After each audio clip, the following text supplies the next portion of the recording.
লেবু পাতা ভেবে আমি বলদের মতো জাম্বুরা গাছ থেকে জাম্বুরা পাতা ছিঁড়ে এনেছি। আমি তখনও জানতাম না এটা যে জাম্বুরা পাতা।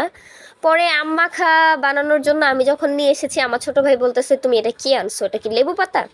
এটা দেখি জাম্বুরা পাতা। মানে আমি ওই দিন প্রথমবারের মতো প্রমাণ পাইছি আমার হাজবেন্ড আসলে যে আমাকে বলদ বলে, আমি আসলে একটা বড় লেভেলের বলদ। Hello everyone, you are watching Tanvir Piyas story. নতুন হয়ে থাকলে অবশ্যই পেজটি ফলো করবেন।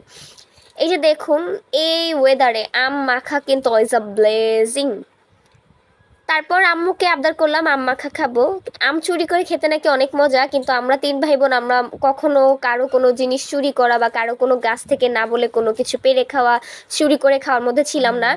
ইভেন আমাদের বাড়িতে, আমার নানা বাড়িতে যে গাছ, নানার গাছ, মামাদের গাছ, সেই গাছ থেকেও আমরা কখনো না বলে কিছু খাইনি, কারণ এটা নাকি গুনাহ হয়।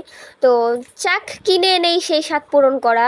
আম্মু কেটে দিয়েছিল, ছোট ভাই আমটাকে গ্রেট করে নিয়েছিল, আর এই যে তৈরি হয়ে গেল আম মাখা। এরকম আরও ভিডিও পেতে আমাদের পেজটির সাথেই থাকুন।